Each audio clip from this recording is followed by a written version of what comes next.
Vamos a tratar un tema, el impacto social y en políticas públicas de la ciencia, que se engloba en algo que se denomina la transferencia social del conocimiento. Me imagino que lo habréis escuchado. A mí es un tema que me encanta. Yo trabajo en ello. Trabajo en una unidad de reciente creación en la Universidad Carlos III de Madrid. Se llama la Oficina de Información y Divulgación de la Ciencia y de la Innovación. Tratamos de promover que los investigadores e investigadoras de la universidad salgan en medios de comunicación, que su investigación llegue a nivel social, además de hacer labores de formación y labores de investigación, ¿no?, dentro de este ámbito de comunicación pública de la ciencia. Lo de la transferencia social del conocimiento, también me imagino que os sonará del sexenio de transferencia de hace unos años. No sé si se ha comentado aquí, ahora ANECA, en los nuevos criterios para reconocer o acreditar a profesores titulares y a catedráticos, va a reconocer la divulgación. Es una novedad, hasta ahora no existía. Son 10 puntos de los 100. Otros 20 puntos son de transferencia, es decir, con todo lo que se ha comentado hoy en esta jornada, podéis obtener, si queréis desarrollar vuestra carrera en la universidad, 30 de los 100 puntos para la acreditación a titulares y a catedráticos, ¿no? Es decir, la transferencia social del conocimiento, la divulgación científica, que normalmente está dentro de la transferencia, a veces hay gente que dice que no o que sí, yo creo que sí, cada vez es más importante y se va reconociendo. Luego, además, tiene muchos beneficios. Yo, de hecho, he investigado sobre ello, publiqué mi tesis doctoral sobre ello y demás, y obtiene beneficios el investigador que lo practica. No vamos a hablar sobre eso, que también, con los ponentes que tenemos hoy aquí, son 3 perfiles muy diferentes. El de una periodista con experiencia en información científica, en este caso en el ámbito de la salud, Cristina García Lucio. El de un investigador científico con amplia experiencia como investigador y además como asesor en política, en concreto en temas de ciencia, Josep Lovera. Y el de un investigador con gran experiencia en divulgación, me imagino que muchos ya le habréis visto en radio y en televisión, Pablo Simón, ¿no? Entonces, quería pasar a presentarles con un poquito más detalle, hacerles una pregunta inicial a cada uno y luego ya desarrollar un debate en el que me gustaría que si tenéis al final alguna pregunta, pues se la podamos ir planteando, ¿no? Entonces, empiezo por orden alfabético. Cristina, ¿qué tal? Bienvenida. ¿Qué tal? Gracias, encantada de estar aquí. Cristina García es licenciada en Periodismo por la Universidad Complutense de Madrid. Es periodista del Mundo desde hace más de 20 años, desde el 2003. Trabaja en la sección de salud desde el año 2006, es decir, es una periodista científica especializada, ¿no?, que a lo mejor es un perfil muy interesante porque permite dialogar con los investigadores de una forma mucho más profunda que los periodistas generalistas. Ha cubierto diversas crisis sanitarias, el ébola, la gripe A, la pandemia de la COVID-19, no sé si ahora el virus del Nilo o lo que fuera. Entre otros reconocimientos ha recibido varios premios, el premio Boehringer Ingelheim, que no sé si lo he pronunciado bien, al periodismo y divulgación en salud durante los años 2021 y 2022, ¿no? Entonces, teniendo en cuenta este perfil, yo te quería preguntar, así para empezar, ¿qué características crees que debe tener un investigador o una investigadora para que se pueda convertir en una buena fuente de información para un periodista? Bueno, habría muchas cualidades que se podrían destacar. Por resumir un poco, yo diría que es fundamental que tenga interés por comunicar, que sepa un poco, que tenga claro que tiene un papel útil y necesario para comunicar ciencia, porque si no cree que puede aportar, si no cree que es algo importante, creo que no va a funcionar. Creo que ese es un punto fundamental. Luego creo que tiene que tener también ciertas capacidades que no tienen por qué ser innatas, se pueden aprender. Me refiero, por ejemplo, pues capacidad de síntesis, capacidad de destacar lo importante, capacidad de hablarte un poco de las implicaciones que puede tener a lo mejor una investigación básica que está llevando a cabo. Creo que esto es importante. Y una cosa que yo creo que es fundamental es que tenga la capacidad para decir no lo sé, que puede parecer una cosa pues muy tonta, pero no lo es, porque los periodistas necesitamos fuentes fiables, fuentes que nos den información rigurosa y veraz y pues no nos cuenten cosas pues sesgadas o interesadas o que no aporten, ¿no? Entonces, creo que es muy importante que si llamas a un científico y le preguntas por algo que no sea de su área de especialización, te diga, no lo sé, y que a lo mejor es muy útil que te diga, pues mira, yo no lo sé, pero creo que menganito sí te puede ayudar, ¿no? Y te ponga en contacto con esa otra persona que sí te puede ayudar. Creo que eso es, vamos, para mí es fundamental, es una cosa básica que valoramos muchísimo los periodistas, ¿no?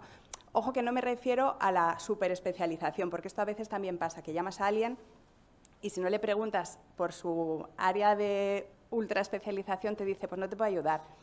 Hombre, si eres virólogo y te están preguntando por una cuestión de microbiología general, vas a poder ayudar, vas a ser una buena fuente. Otra cosa es que a lo mejor eres virólogo y yo te quiero preguntar por la última novedad, la última actualización sobre resistencias a los antibióticos. Pues hombre, ahí a lo mejor es mejor que me digas, pues mira, no voy a ser la mejor fuente, ¿no? Creo que todos hemos visto cuando la pandemia, gente que lo mismo te hablaba de las urgencias en los hospitales que del volcán de La Palma, creo que esto realmente no aporta a nadie, ni al periodista ni al científico, ¿no? Entonces, eso para mí es fundamental saber decir no lo sé. Y luego otra cosa que también valoramos mucho y que creo que es importante es la accesibilidad, ¿no? Poder tener un contacto directo con el científico, poder preguntarle, poder ver si le puedes robar un poco de tiempo, eso se agradece. Eso es un poco lo que yo destacaría, así por resumir. Muchas gracias, Cristina. Ahora continuamos con Josep Lovera, es director de la Oficina Nacional de Asesoramiento Científico, es una oficina de nueva creación. Aquí leo literalmente de lo que pone en la web, un órgano directivo del Gobierno de España encargado de establecer mecanismos institucionales para reforzar el papel del conocimiento científico en la toma de decisiones del Gobierno de España. O sea, una cosa importante. Anteriormente fue director del gabinete de la ministra de Ciencia e Innovación, Diana Morán. Ha sido además, es ingeniero y sociólogo con formación en muchos países, en Francia, Alemania, Estados Unidos, además de España. Ha sido profesor de Sociología en la Universidad Autónoma de Madrid y en Tufts University. Es autor de más de una treintena de publicaciones científicas y ha sido presidente del Comité de Investigación en Sociología de la Ciencia y la Tecnología, de la Federación Española de Sociología y director de investigación de Metroscopia. Además, una cosa también interesante, fue miembro del grupo de expertos de vacunación COVID del Ministerio de Sanidad. Relacionado con esto último, teniendo en cuenta que el impacto social de la ciencia, que es una de las cosas que tratamos en esta mesa, se evidencia mucho en el ámbito de la salud pública por múltiples motivos, ahora que ya ha pasado cierto tiempo de la pandemia de la COVID, ¿qué aspectos crees que son importantes para que un científico pueda ayudar a aportar soluciones en crisis sanitarias de este tipo? Yo creo que en la pandemia aprendimos mucho de lo que éramos fuertes y de lo que éramos débiles. Entonces, creo que puso de relieve que faltan mecanismos, porque un científico puede saber mucho e incluso, pongámoslo más difícil, puede saber transmitir mucho lo que sabe, que son dos habilidades muy diferentes, pero no hay entradas de sonido, o sea, no hay entradas para esa información adecuada y vemos que hay un problema muy fuerte en el último kilómetro, en la última milla, tenemos una investigación cada vez más potente en España, tenemos unos tomadores de decisiones que poco a poco y cada vez más están sensibilizados con la potencia que tienen las evidencias para mejorar su trabajo y su toma de decisiones, pero falta esa conexión. Entonces, creo que en la pandemia vimos esas lagunas en algunos puntos y esa oficina a la que te refieres, pues lo que tratamos es de poner esos puentes, porque a mí me parece, o sea, son básicamente dos países con lenguajes diferentes. O sea, los que venimos de la universidad, la ciencia, hablamos un lenguaje, nos podemos entender relativamente, a veces no tan fácilmente, entre disciplinas, pero estamos acostumbrados a unos códigos. y en la administración pública hablan otro idioma, otro lenguaje y tienen otras lógicas, ¿no? Muchas veces esos dos puntos no se encuentran porque no hay mecanismos, no hay tampoco especialistas en traducir, en conectar y en transmitir.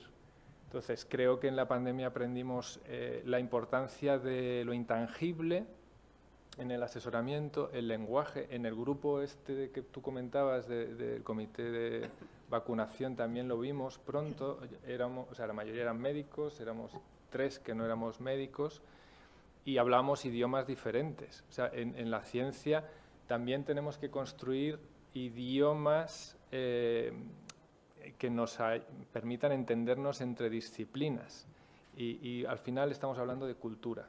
O sea, es desarrollar una cultura del asesoramiento y de la transferencia para la mejora de la toma de decisiones. Muy bien, Josep, muchas gracias. Continuamos con Pablo Simón, que es profesor titular de Ciencia Política en el Departamento de Ciencias Sociales de la Universidad Carlos III de Madrid, doctor en Ciencias Políticas y Sociales por la Universidad Pompeu Fabra, trabajó como investigador postdoctoral en la Universidad Libre de Bruselas. Su investigación se centra en varios campos, como la política comparada, los sistemas electorales, los partidos, el comportamiento electoral, la participación política de los jóvenes o la descentralización política y fiscal.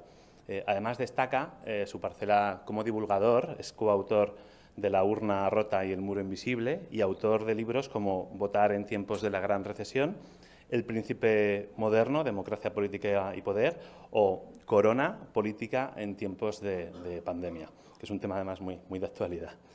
Es además analista de medios de comunicación, como decía, me imagino que lo habréis visto en televisión o lo habréis escuchado en radio y puede aportar una perspectiva muy interesante y quizás complementaria a la que ha comentado Cristina, ¿no? Entonces, desde tu perspectiva de investigador y de divulgador, Pablo, ¿qué crees que resulta importante para poder obtener impacto en medios de comunicación?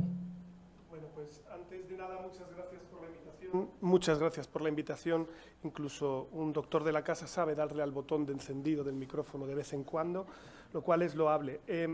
A ver, yo creo que hay que distinguir aquí 4 cosas diferentes, ¿no? La primera, que es que cuando nosotros estamos hablando de estas cuestiones, muchas veces mezclamos transferencia y divulgación. Son 2 cosas separadas, incluso dentro de los incentivos que se dan en las instituciones académicas. La transferencia está circunscrita a lo que se recoge en los artículos 60 de la nueva ley y, por lo tanto, hay una serie de outputs mesurables en términos de esa interacción que ha habido de un investigador que ha tenido un contrato con alguna empresa o lo ha tenido con la administración pública y, además, esto está perfectamente arreglado. La divulgación, por el contrario, es algo que es relativamente más etéreo. Sabemos que le damos cada vez más importancia, sabemos que ahora en las ERC o en los diferentes proyectos de investigación no solo se insiste en la necesidad de que haya apertura de los datos, sino también que haya algún tipo de retorno social y lo que se suele realizar es algún tipo de propuesta en los proyectos de investigación que incorpore una mesa redonda, un blog y una cuenta de Twitter. Suele ser básicamente la manera en la que nos aproximamos simplemente para cubrir el expediente, porque tampoco la administración tiene muy claro exactamente qué es de lo que habla cuando se refiere a la divulgación. Tú hablabas de impacto y el problema que tenemos con la mención al impacto es que es algo no mesurable. No está demasiado claro de qué hablamos cuando nos referimos a esto. Pero yo creo que aquí probablemente merecería la pena distinguir el impacto a 2 niveles. El impacto en términos de los policy makers y el impacto en términos de debate público. Sobre los policy makers, Pep ha hablado un poco ahora, tenemos que entender, yo creo que hay 2 niveles diferentes. Uno es el propio político o el propio gestor y otro es la administración pública. Y aunque todo está conectado con el cambio en subculturas a la hora de proceder, sí que es verdad que ahí a veces no está claro el que tengamos una capacidad de incidencia real. La administración pública tiene sus procedimientos y los políticos pueden tener condicionamientos que tengan que ver con su propia supervivencia que hagan que luego no apliquen el conocimiento empírico disponible. Y pongo un ejemplo reciente para que se me entienda. Se ha abierto en Canal un debate sobre la financiación autonómica y tenemos escritos sobre esto toneladas de artículos académicos. tenemos de hecho un comité de expertos que se reunió en el año 2018 con unas líneas generales por las que avanzar. Llega la política y atropella todo eso. Y ahí es donde, en un principio, la capacidad de incidencia que tú puedes tener es limitada. Otra cosa es que en otro tipo de temas o de asuntos haya que ir haciendo que la administración pública cambie la cultura y la manera en la que se acerca al conocimiento científico. Y ahí puede haber algo de incidencia, desde luego que sí, pero de nuevo yo muchas veces tengo la impresión de que, y ahora Pep, a lo mejor confronto un poco contigo por esto, pero no consiste simplemente en que plantemos el esqueje de tener a científicos dentro de la administración, sino en ir haciendo que la administración entienda la importancia de la ciencia. Y eso probablemente tiene que ver con un proceso mucho más a largo plazo, que tiene que ver también con el cambio en la educación, con el interés por la evaluación de políticas públicas, por cosas que yo tengo la impresión de que hay de todo dentro de la administración. Hay gente que sí es sensible a estos discursos y gente que no lo es tanto.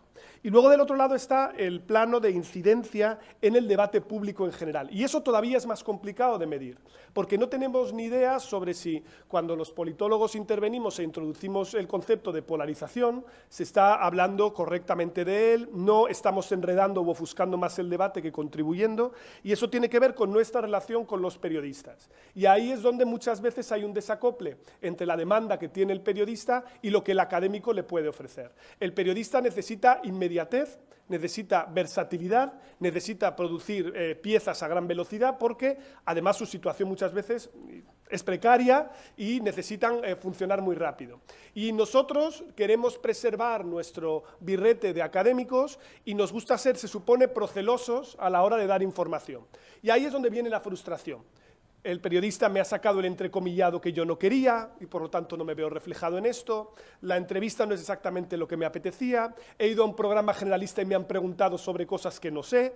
Nos frustramos, nos inhibimos y nos seguimos refugiando en la comodidad de nuestra torre de marfil porque al menos ahí controlamos la totalidad del mensaje. Y yo creo que esto también pasa por un aprendizaje mutuo y creo que lo que se hace desde la administración, desde el campo del periodismo y desde la academia, tiene que pasar porque interactuemos y nos rocemos más y busquemos esas intersecciones en las que podemos estar de acuerdo en cómo empujar un debate más sano, tanto a nivel de las políticas que después se hagan, como de lo que nosotros podemos contribuir. ¿Impacto? No lo sabemos.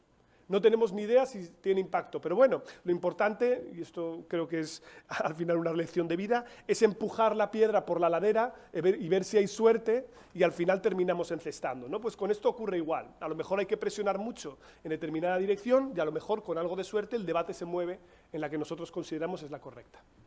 Yo no sé si por alusiones, Josep o Cristina. Sí, por alusiones amables, pero me parece muy interesante lo que plantea Pablo. Yo sí que haría una diferenciación, igual que él hacía una muy oportuna, entre transferencia y divulgación, entre incidencia y asesoramiento, ¿no? Porque él hablaba mucho en un enfoque más de incidencia y más de impacto.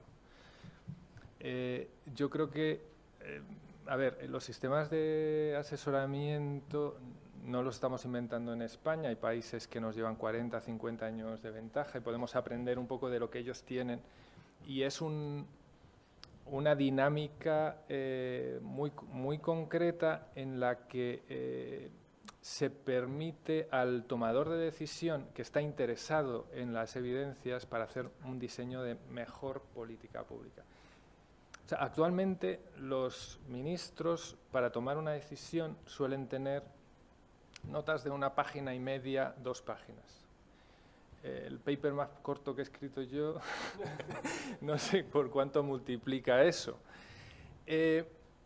Y suelen tener una nota técnica jurídica de lo que se puede, de lo que no se puede hacer. Suelen tener una nota económica de tenemos dinero o no tenemos dinero.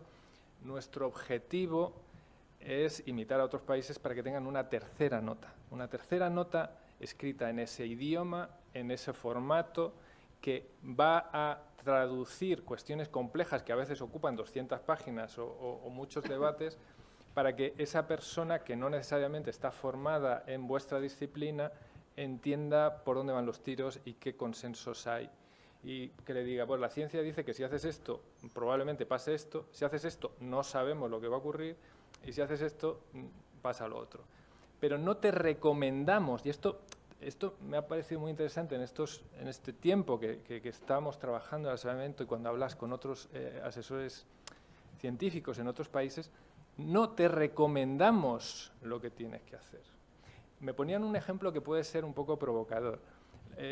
Cambio climático. La ciencia dice que existe, hay consenso. Si no haces nada, pues los viñedos de La Rioja van a sufrir.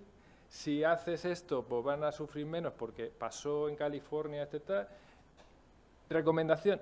No, yo te digo, no hay recomendación. ¿Por qué? Pues porque si tú no mantienes el espacio de decisión al que toma decisión, y el trabajo del asesor es presentarte las evidencias para que entiendas lo que dice la ciencia. Y aquí podemos deslizarnos por una pendiente resbaladiza de que yo sé lo que tienes que hacer y te voy a decir lo que tienes que hacer. Y el tomador de decisión muchas veces,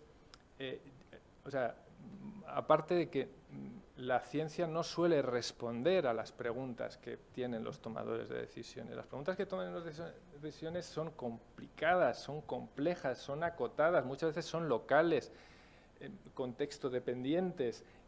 Entonces, no sabemos muchas veces responder a esas preguntas. Entonces, eso es el ámbito del asesoramiento, el que te da la información disponible en un lenguaje adecuado, en unos tiempos adecuados.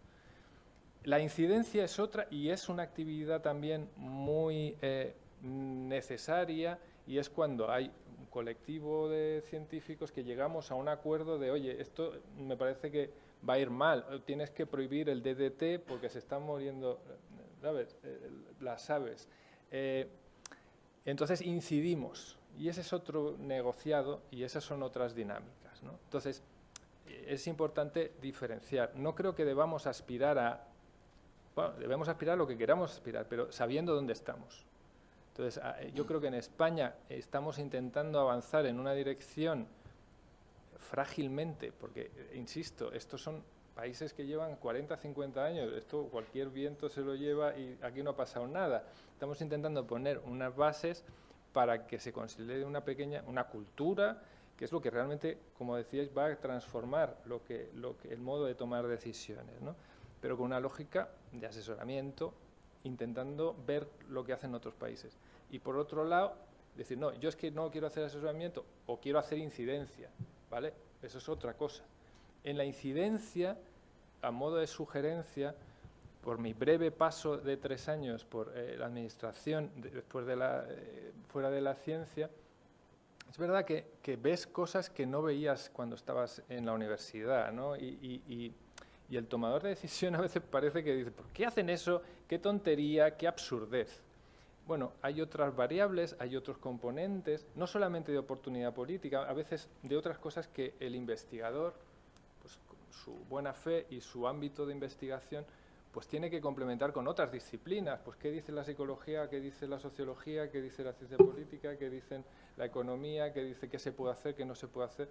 Entonces, incidencia sí, pero también creo que debemos desarrollar, y acabo, una cultura de la incidencia en el que seamos capaces de hablar entre disciplinas y dudar de las certezas absolutas de nuestra disciplina en un momento dado para poder entablar un diálogo que siempre va a ser necesario si queremos incidir en alguna política pública.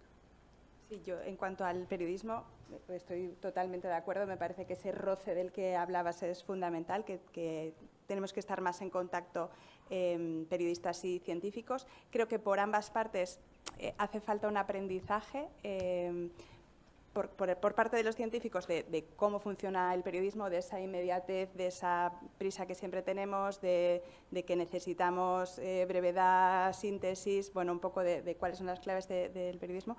Y por nuestra parte, creo que también es fundamental ese aprendizaje. Por ejemplo, por parte de las empresas periodísticas, entender la importancia de la especialización, ¿no? de tener a alguien que no te escriba un día de el volcán de La Palma y otro día de coronavirus, ¿no? Sino tener a alguien que pueda tener una base y sepa más o menos por dónde se maneja, ¿no? Porque nos pasa muchas veces que os llamamos y habéis tenido una mala experiencia y no queréis volver a participar, ¿no? Y lo entiendo perfectamente, pero bueno, creo que por ambas partes se pueden establecer canales de comunicación y de intentar estar un poco más en contacto y que haya ese roce que comentabas. Muy de acuerdo. Sí, comentaba Pablo de la dificultad de medir o analizar el impacto, por ejemplo, en la comunicación pública de la ciencia, de lo que aparece y demás. Hay aproximaciones, una de ellas, por ejemplo, desde el enfoque del marketing, puede ser analizar, después de hacer una campaña de comunicación, se analiza el impacto que ha tenido una noticia, una nota de prensa en todos los medios de comunicación y se saca el extracto económico de lo que hubiera costado esa campaña en términos publicitarios, ¿no? Eso se hace a través de compañías de press clipping y permite darse cuenta de que algunas campañas pueden obtener valores superiores a millones de euros, ¿no?, en términos publicitarios. Hay otras vías para conseguirlo, pero en cualquier caso, otra que se me ocurre, que os quería preguntar vuestra opinión, es que un estudio que ha salido en una nota de prensa de una institución, que luego lo ha reflejado un medio de comunicación, lo utilice un congresista y se le ve al debate público, ¿no? Entonces, ¿cuál creéis que es la mejor estrategia para conseguir eso, ¿no? Acudir a esta Oficina Nacional de Asesoramiento Científico, acudir a un medio de comunicación directamente, que el propio investigador utilice sus estrategias de divulgación y sus apariciones en medios. No sé, ¿qué opináis al respecto? ¿Para lograr qué? Para lograr que la ciencia llegue al Congreso, por ejemplo, para que se debata, o el Senado. A ver, yo creo que esto tiene que ver con la dimensión de la incidencia, ¿no?, más que del asesoramiento, por seguir también la idea de Pep. Y aquí yo creo que hay pues diferentes canales. Yo creo que primero, y también por recoger dos comentarios que se han hecho, primero, nosotros como académicos necesitamos algo que yo creo que está carente en la mayoría de los programas doctorales, y esto ya nos ocurre hasta con la docencia, que es que no tenemos apenas cursos en los que nos expliquen cómo dar clase. Pues pasa exactamente lo mismo con la comunicación, es decir, no se nos explica cómo sintetizar, cómo ajustar nuestro lenguaje a un formato que es diferente al académico, y yo creo que eso es una habilidad que uno puede desarrollar por su cuenta mediante la experiencia, pero yo creo que sería positivo el que se avanzara en esa dirección, el que se diera herramientas precisamente, y hay formatos mucho más amables, se organizan a veces, y esto también nos genera tensiones porque pensamos que eso es enormemente sacrílego, ¿no?, porque estamos aquí en un bar hablando sobre ciencia con un montón de gente y esto claramente se sale de los cánones y estamos simplificando un montón, pero evidentemente todos son dilemas. Y del otro lado, yo creo que desde la perspectiva de los políticos, que esto muchas veces no nos damos cuenta, lo que ha dicho Pepe es fundamental, que es que necesitamos entender la economía política de las decisiones, y nosotros como científicos muchas veces estamos ajenos a esto. Es decir, cada vez que los políticos toman decisiones hay constreñimientos de mucho tipo, de gran variedad, y nosotros pensamos que si no implementa una política que nosotros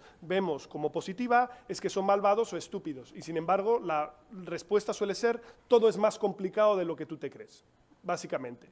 Y esto a veces, cuando nos aproximamos a la administración o los científicos entran en la administración, la arrogancia que traemos de casa es muy problemática, ¿vale? Y aquí entramos en la colisión entre el funcionario y nosotros, que nos creemos que tenemos la razón, le vamos a explicar, y de repente te explican cómo se licita un contrato y se te cae el alma a los pies y dices: ah, diablos, esto era más complicado de lo que yo pensaba, ¿vale? Y esto es muy importante tenerlo presente para tampoco frustrarnos, porque a veces nos colocamos una mochila muy grande y si no sale el entrecomillado exacto que queríamos, se acabó el mundo y todo el mundo va a hablar mal. No te preocupes, ha salido en el periódico, tu madre está súper contenta de ver tu foto ahí. De verdad, solo eso ya lo vale, y no tienes que complicarte tanto. A veces te sacan de una manera, otros de otra, no pasa nada. Aprenderás con el tiempo a sintetizar mejor y a decir exactamente lo que quieres decir para que el margen de maniobra del periodista sea menor. Y ahora, ¿cómo llegar a que de esto se hable, ¿no? Esto no es un trabajo individual, es un elemento colectivo. Yo creo que las notas de prensa son la cosa más desfasada del planeta Tierra. Es decir, el INE saca toneladas de información interesantísima día a día, acaba de salir la encuesta de condiciones de vida, creo, y la muestra de vidas laborales. O sea, hay información interesantísima, pero el periodista luego es el que lo decodifica. Y el académico no está porque no tiene el tiempo para hacerlo. Y yo creo que ahí es donde cambiar también las propias instituciones y la manera en la que nosotros nos relacionamos con la información para hacerla más digerible, hace más fácil que el diputado, que creedme, no tiene tiempo, ¿vale?, porque tiene 50 comisiones y 50 problemas, de repente vea un dato o algo interesante de tu investigación y dé el salto. Y eso hace que nosotros también tengamos que acostumbrarnos a rozarnos más con su imperfección, ¿vale? Es decir, que en el sentido de que ni nosotros somos seres de luz, ni ellos son seres de tinieblas, lo que tenemos es que tratar de acercarnos con la información que hay, y a veces ellos están encantados de recogerlo. Evidentemente cambia según la disciplina, ¿no? Y algunas disciplinas son más complicadas desde la perspectiva de la divulgación. Estoy pensando que en las ciencias sociales todo siempre hay como mucho riesgo, los de ciencias naturales os creéis que no, pero también. Entonces, ahí hay que buscar un equilibrio sutil, y yo insisto, esta idea de que hagamos escenarios en los que nos juntemos periodistas, académicos, funcionarios, políticos, esto puede ayudar a generar inercias diferentes, y yo creo que es algo por lo que deberíamos apostar más, a nivel institucional, porque luego sabéis que a nivel individual la divulgación solo tiene a priori costes, que esto es algo que también en algún momento habrá que hablarlo desde cómo funcionan nuestras instituciones, que es que sobre todo tiene, y ya lo sabéis, mala señal. Está mandando la señal de que estás haciendo cosas que no deberías hacer. Deberías estar únicamente centrado en la publicación. ¿Por qué estás atendiendo a estos periodistas? Estás perdiendo el tiempo. No se remunera, no se valora como si ocurre en el Reino Unido o en otras latitudes. Bueno, también las instituciones estaría bien que echaran una mano, porque luego, cuando hay un bien público, bien que se benefician. Es decir, cuando sale el sello de la universidad puesto ahí como que han sacado una investigación de impacto, bien que les gusta. Y bien que les encanta que los alumnos se matriculen porque ha salido no sé quién en televisión, pero ¿cómo lo retornan? Al revés, lo penalizan, ¿no? Bueno, pues eso también lo tienen que pensar desde arriba. Yo solo un apunte, me parece que muchas veces al científico lo que le pasa es que cree que solo le leen sus pares, ¿no? Y que si esa cita no es exactamente, obviamente tiene que ser rigurosa, pero si no es perfectamente adecuada a la última investigación que ha hecho, le van a criticar. Yo creo que ahí siempre hay que hacer un poco el ejercicio de pensar que quien te lee es público general, que necesita entender, no necesita el último detalle ni insisto, sí que sea riguroso, pero no al extremo, ¿no? Sino, bueno, que eso, que siempre tiene que ser algo que se entienda por el público general y no tener miedo a esto lo va a leer fulanito de la universidad no sé qué y me va a poner a caldo, ¿no? Creo que eso es algo que en general pasa mucho entre los científicos. Bueno, yo por el ámbito de los tomadores de decisiones, de la administración, sí que a mí me sirve mucho la metáfora que he comentado al principio como de dos lenguajes, dos países, ¿no? Sí que creo que necesitamos tender puentes porque muchas veces los científicos no sabemos, como decía Pablo, cómo funciona la administración. Entonces, creo que tenemos un trabajo por delante de 10 años o más en el que desarrollar una mayor cultura de conocimiento hacia la administración y de la administración hacia la ciencia. La administración muchas veces no tiene ni idea de la cantidad de cosas que la ciencia puede aportar. No se imaginan las preguntas que responde la ciencia, no las conocen. Y desde la ciencia no sabemos muchas veces cómo se toman las decisiones, qué variables hay en la toma de decisiones. Y en los dos países, y perdonadme la metáfora, hay gente intercultural, hay gente que está a caballo, hay gente que conoce un poquito, que tiene un amigo ¿no? No, bueno, pues tienes una secretaria general de un ministerio o de un funcionario que tiene su pareja, trabaja en la universidad y hablan esos dos idiomas y podemos construir puentes, pero también hay nativistas en los dos países. Hay gente que dice, uy, la política son todos malvados, no te acerques, las intenciones siempre son malas, y hay nativistas en la administración pública que dicen, uy, esos científicos no tienen ni idea de cómo funciona la toma de decisiones en el mundo real, ¿no? Lo que tenemos que hacer es conectar esos dos mundos. Una de las cosas que queremos hacer con la oficina es una convocatoria que estamos diseñando de estancias. Irlanda tiene una, Estados Unidos tiene una, la que más nos parece interesante es la de Irlanda, en la que podamos pasar, igual que te vas a la Universidad de Marsella 6 meses, te puedas ir a una dirección general, yo qué sé, soy experto en seguridad vial, voy a la DGT para analizar los datos de curvas peligrosas y al final de los 6 meses pues poder hacer un informe de recomendaciones Y luego, bueno, está ahí. Y dentro de un año en la DGT dicen, oye, vamos a hacer, oye, ¿no vino una persona hace un año o hace 2, tal? Llámalo. Se conectan los mundos. O sea, es como saber, los Erasmus han construido Europa. Pues tenemos que tejer puentes entre esos dos países que a veces no se entienden, no hablan el mismo idioma. Muy interesante, muchas gracias. Yo puedo seguir haciendo preguntas, de hecho tengo 2 que creo que son interesantes, pero prefiero daros voz por si alguno o alguna de vosotras quiere ir ya planteando algo. ¿Tenéis alguna pregunta?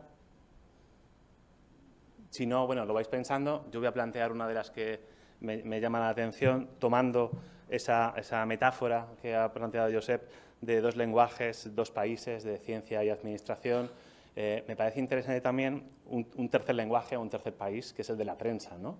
Es decir, tenemos a la ciencia, tenemos a la administración, pero luego está la prensa, que puede incluso funcionar como interconector o no. Bueno, se puede debatir de cuál es su papel, vigilante también, vigilante tanto de la administración como de la ciencia, que a veces se olvida.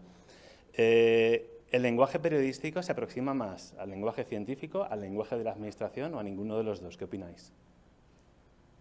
Diría que a ninguno de los dos. Diría que a ninguno de los dos. Al de la administración seguro que no, porque es bastante complejo y bastante poco fácil de entender.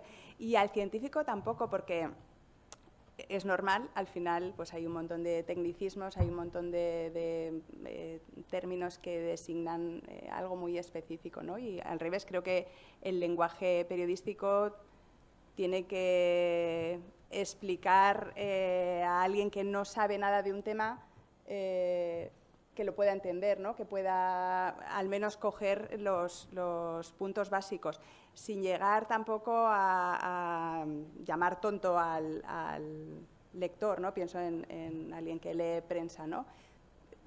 Tiene que ser algo que sea interesante también, que te aporte cosas nuevas. Diría que no se parece a ninguno de los dos.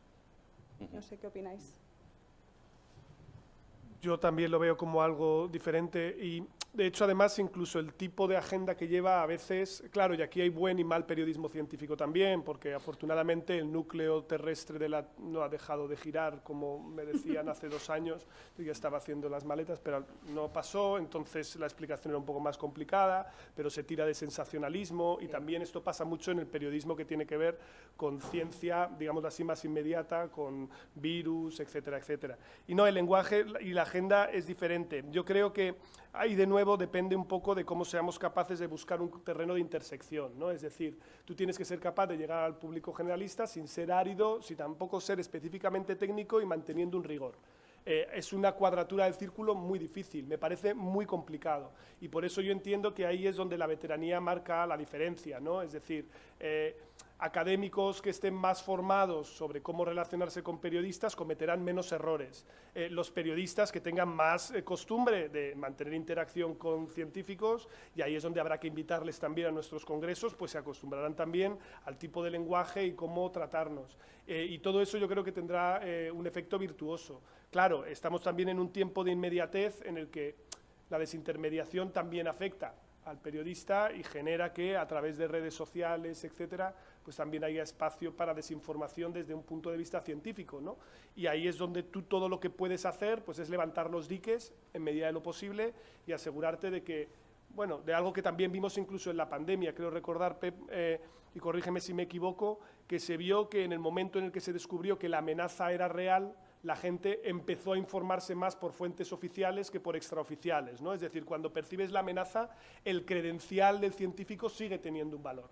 Y yo creo que sigue siendo así en España, donde los científicos tienen una valoración muy alta, incluso los profesores universitarios tienen una valoración muy alta como profesión. Entonces hay que aprovecharse también de esto, ¿no? Es algo que yo creo que tenemos que agarrarnos a que ese credencial aún tiene un peso y que con un buen periodismo también puede empujar el debate en la dirección correcta. No tengo nada más interesante que decir.